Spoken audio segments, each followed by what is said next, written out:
Good morning everyone. Today I am going to explain you consumer's equilibrium, how to calculate consumer's equilibrium, how to find out when the consumer is in equilibrium. Equilibrium का मतलब क्या है कि अब हमें maximum satisfaction मिलना था वो मिल गया. अब हमें कोई चेंज नहीं चाहिए, ना अब हम कुछ बढ़ाना चाहते हैं ना हम कुछ कम करना चाहते हैं. That means position of rest which provides maximum benefit. Maximum means सबसे ज़्यादा बेनिफिट्स एक कंज्यूमर को जब मिल जाते हैं. तो a consumer refers to a situation when a consumer is having maximum satisfaction with limited income and has no tendency to change his way of existing expenditure. जिस तरीके से वो पहले एक्सपेंडिचर कर रहा है वो उसी तरीके से आगे करेगा, राइट? अब कंज्यूमर स्पेंड करता है, मार्केट में जाता है. Sometimes he use to buy one commodity और sometimes he use to get more than one commodity, that means two commodities. तो अब दोनों केस में कंज्यूमर इज इन इक्विलिब्रियम में कैसे पता चले? तो कंज्यूमर इज इन इक्विलिब्रियम हम बताते हैं पहले सिंगल कमोडिटी केस में. तो लॉ ऑफ डीएमयू ये कहता है कि as a consumer consumes more and more units of a commodity, the additional satisfaction goes on diminishing. जो भी एडिशनल यूनिट से हमें एडिशनल सेटिस्फैक्शन मिलता है वो डिमिनिश हो जाता है, ठीक है. तो अब सिंगल कमोडिटी में हमें पहले तो ये पता चलना चाहिए कि हमारा जो एडिशनल सेटिस्फैक्शन है दैट मीन्स मार्जिनल यूटिलिटी वो कम होता है, राइट? और दो चीज़ें हमें क्या चाहिए जो हमें पता होनी चाहिए. एक प्राइस ऑफ द कमोडिटी और दूसरा जो हमारे लिए ₹1 की वैल्यू है, marginal utility of money. Marginal utility of money क्या होता है कि हमारे लिए ₹1 की वर्थ क्या है, worth of a rupee. It differs from person to person. मैंने पहले भी एग्जाम्पल दिया है. ₹1000 अगर फ़ोन में है, किसी का ₹1 गलती से मैसेज कट जाता है तो कोई दिक्कत नहीं है, राइट?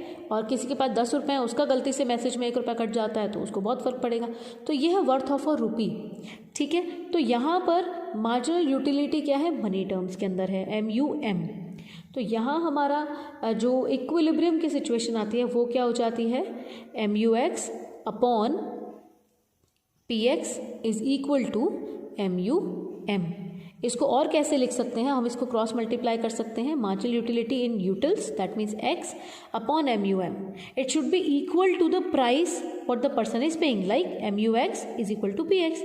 यही जो MUX अपॉन MUM है इसी को जो है marginal utility in money terms लिख दिया, जिसको लिख दिया MUX स्मॉल x, राइट? तो when marginal utility is equal to price, ये हमारी कंडीशन हो जाती है कंज्यूमर इक्विलिब्रियम की. एंड इफ भाई डिसइक्विलिब्रियम है तो कंज्यूमर का क्या बिहेवियर रहेगा? अगर MUX is greater than PX, भाई मार्जिनल यूटिलिटी जो सेटिस्फैक्शन है हमें ज़्यादा मिल रहा है as compare to the price we are paying for it. भाई जो सेटिस्फैक्शन ज़्यादा मिल रहा है और प्राइस हम कम पे कर रहे हैं, डेफिनेटली वी आर इन मतलब हम लोग प्रॉफिट में हैं. तो कंज्यूमर विल बाय मोर, क्योंकि अभी उसका इक्विलिब्रियम नहीं आया. इक्वल तक हमें करना होता है. कंज्यूमर को ज़्यादा सेटिस्फैक्शन मिल रहा है जितना कि वो सेक्रीफाइस कर रहा है प्राइस की फॉर्म में, तो he will buy more of commodity X. और जब मोर ऑफ कमोडिटी X वो खरीदेगा तो लॉ ऑफ DMU के साथ साथ जो सेटिस्फैक्शन है वो कम होता जाएगा. अल्टीमेटली दोनों इक्वल हो जाएंगे. When MU becomes equal to the price, consumer gets maximum benefit and is in equilibrium. Similarly अगर MUX लेस हो प्राइस से, price means that means we are paying this price sacrifice, लेकिन जो हमें satisfaction मिल रहा है वो कम मिल रहा है, तो कंज्यूमर विल नॉट बाय, ठीक है. वो अपना कंजम्पशन कम करेगा, X को कम खरीदेगा, जिससे कि उसका सेटिस्फैक्शन थोड़ा थोड़ा बढ़ना शुरू होगा और अल्टीमेटली इसके इक्वल हो जाएगा. I hope this is clear to you. You can understand it by table consumer equilibrium in case of single commodity. Price is given, price constant है 10. Marginal utility is given जो कम होती जा रही है. Marginal utility law of DMU हमने पढ़ा हुआ है. ये क्या है, marginal utility in rupees that means money terms.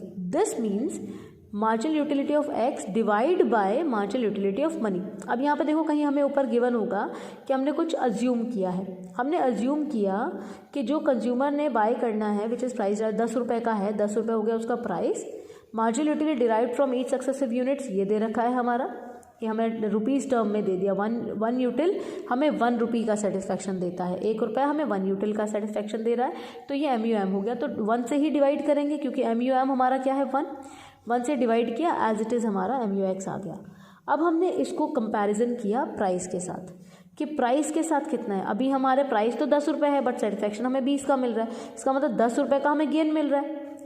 Price हमारा 10 रुपये का है, सेटिस्फैक्शन हमें कितने का मिल रहा है, 16 का मिल रहा है, प्राइस हमें फ़ायदा 6 रुपये का मिल रहा है।